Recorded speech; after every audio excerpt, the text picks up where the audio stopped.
Eternal vigilance is the price of liberty. Now, if anybody understands that, it's the people standing behind me. And that's why we've always treated our troops in a special way. And it's why I've always tried to make sure that we keep our promises to our troops. Because these are the men and women who are eternally vigilant for our nation's security.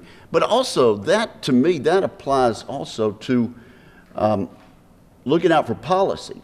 And I'll have to admit, this penalty on retired military people surprised me. It came from left field and caught me off guard. And it may have caught the collective organizations in this room off guard, and we won't be caught off guard again. You know, as Lindsay pointed out at yesterday's press conference, and as we pointed out numerous times on the floor, the Congress sort of resolved this issue, we thought, last year. They said to a commission, come back to us with recommendations, and we will consider which recommendations are good policy and which are not, but don't come back without grandfathering people who are already affected.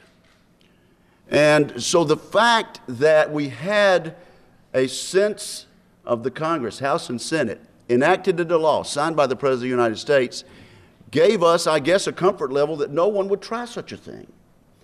And now we know that they did, and so we know that it's out there.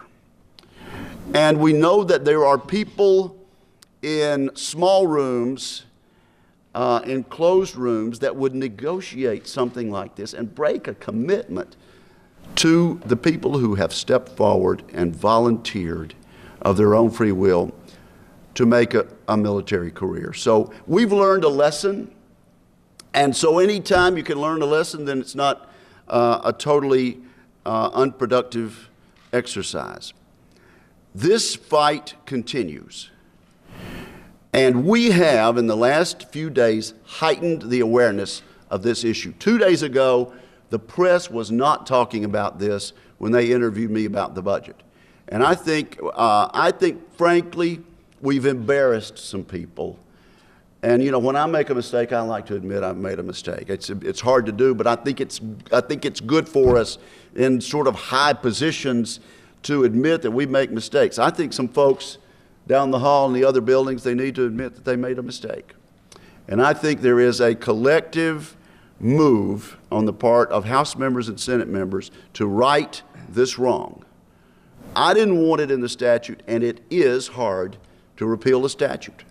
It takes 60 votes over here in the Senate, it takes a majority in the House, and then the President has to sign it. We will have to persuade people that their little pet project doesn't need to be attached to this bill. There's always that fear. And then the pay-fors that Lindsay mentioned. So,